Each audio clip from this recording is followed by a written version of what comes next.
अस्सलाम वालेकुम जी, वेलकम और welcome back to my channel. तो आज मैं आपके साथ कटवर्क स्लीव्स पैच का ट्यूटोरियल शेयर करूंगी। इसके लिए आपको ऑर्गेन्जा फैब्रिक लेना है, बाकी का ड्रेस प्योर सिल्क में होगा। तो सबसे पहले हमने एक लोटस फ्लावर ड्रॉ कर लेना है। आप इस तरह से देखकर ड्रॉ कर लीजिए, अगर नहीं तो आप गूगल पे सर्च करेंगे सिंपल लोटस फ्लावर डिजाइन, वहाँ पर आपको इस तरह से फ्लावर की टेम्पलेट मिल जाएगी। तो ये मैंने लोटस फ्लावर ड्रॉ किया है और इसकी चौड़ाई है तकरीबन 4.5 इंच और लंबाई होगी इसकी तकरीबन 3.5 इंच।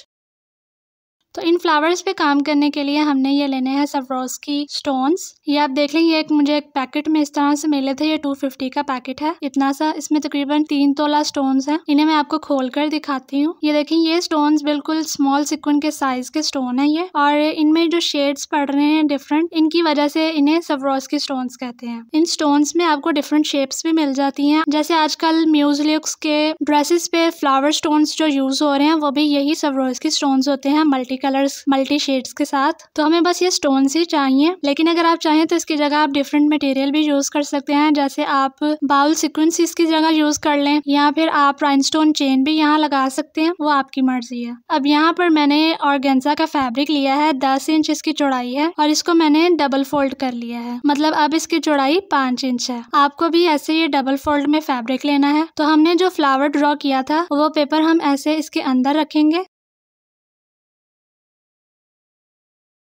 ठीक से सेट कर लेंगे हम इसे अंदर, और यहाँ पर अब हम इस फ्लावर को ट्रेस कर लेंगे। ऐसे एक फ्लावर ट्रेस करने के बाद आपने फिर से पेपर इसके साथ ही रखना है, और इसे ऐसे सेट करना है आपने कि जो 2 पेटल्स हैं ये आपस में, इनके किनारे आपस में जुड़ जाए।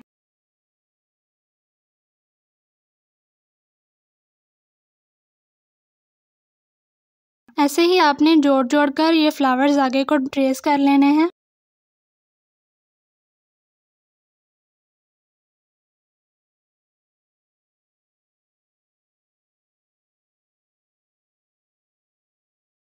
इसके लिए आपको सबसे पहला स्टोन हमने सुई में सीधा लेना है। सुई नीचे को ले जाकर आगे को हम थोड़ा सा फासला छोड़कर निकाल लेंगे। अब अगला स्टोन हम सुई में उल्टा लेंगे, और इस स्टोन को हम पिछले वाले स्टोन में से ही नीचे ले जाएंगे सुई को, और जो आगे हमने स्टिच निकाला था उसको छोड़ते हुए उतना सा ही फासला आगे को छोड़कर हम सुई निकालेंगे। अब इसके बाद फिर से उल्टा स्टोन लिया है और उसे भी हम पिछले स्टोन में से पास कर देंगे, सुई आगे को निकालेंगे। अब यहाँ पर हमने इतने ही स्टोन्स लगाने हैं, तो इसलिए हम इसे दूसरा स्टिच यहीं पे लगा देंगे। इसके बाद हमने यहाँ पर अब नोक बनानी है इस पत्ती की। आखिरी स्टोन के नीचे से सुई निकालेंगे। जब आप नई लाइन स्टार्ट करेंगे तो पहला स्टोन हमने सीधा लेना होता है सुई में, उसके बाद जो स्टोन्स लगाएंगे हम आगे को, वो हमने सुई में उल्टे लेने हैं, और ऐसे आगे को फासला छोड़ते हुए पिछले स्टोन में से पास कर देने हैं।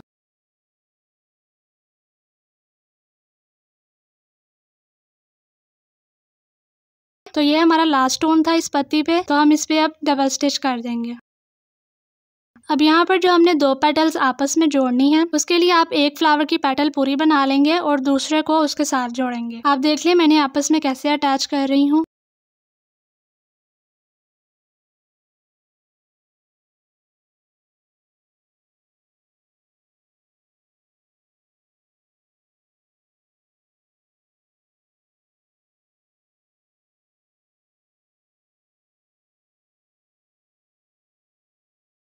तो ये जो मैंने 3 फ्लावर्स यहाँ पे ट्रेस किए थे वो मैंने कंप्लीट कर लिए हैं स्टोन्स लगाकर। ये 3 फ्लावर्स बनाने के बाद ये मेरे पास इतने से स्टोन्स बचे हैं। ये मैं आपको इसकी रॉन्ग साइड दिखा रही हूँ, आपको यहाँ पर स्टिचेस नजर आ रहे होंगे। तो जैसे ही स्लीव्स पे भी जब आप ये बड़ी स्लीव्स बनाएंगे, उस पर ये स्टोन्स लगाएंगे, तो उसके नीचे से ये स्टिचेस नजर आएंगे जो कि अच्छे नहीं लगेंगे। तो हमने इन्हें हाइड करना है, इसीलिए हमने ये डबल फैब्रिक लिया था। तो अब हमें यहाँ पर एक और काम करना है, वो मैं आपको बताती हूँ। इसके लिए मैंने इस फैब्रिक से मिलता जुलता हुआ कलर ले लिया है धागे का, और उसको मैंने 3 फोल्ड करके नीडल में डाल लिया है। अब इन फ्लावर्स के नीचे जितनी भी पत्तियां हैं, उन सारी पत्तियों के साथ साथ मैं आउटलाइन दे रही हूँ एक स्टेम स्टिच से। इस स्टिच को हम आम जुबान में डंडी टांका कहते हैं। यहाँ पर ये आउटलाइन देने का मकसद ये है कि हमने यहाँ डबल फोल्ड में फैब्रिक लिया है, ऐसे कि आउटलाइन देते हुए दोनों को आपस में स्टिच कर रहे हैं। यहाँ पर मैंने सारी आउटलाइन दे दी है, और ये रॉन्ग साइड से अब ऐसे नजर आएगी। सिर्फ ये एक आउटलाइन नजर आएगी, बाकी जो हमारे स्टोन के स्टिचेस थे वो हाइड हो जाएंगे, और ऐसे फिर नीचे से नीट लगेगी। लगेंगे। अब कटवर्क करने के लिए मैंने यहाँ पे टाइल ले ली है और साथ में ले लिया है सोल्डरिंग आयरन मतलब काविया। इसे हीट अप कर लेंगे पहले और फिर आपने ध्यान से और आराम से, जल्दी नहीं करनी है आपने, बहुत ध्यान से ये सारी पेटल्स में कटवर्क करना है। ध्यान से मैं इसलिए कह रही हूँ कि जो हमने आउटलाइन बनाई है साथ में उसका ख्याल करते हुए हमने बाकी फैब्रिक को सारा कटवर्क कर लेना है। तो ये लुक आई है हमारी कटवर्क होने के बाद। ये देखिए अब ये रॉन्ग साइड से भी कितना नीट लग रहा है।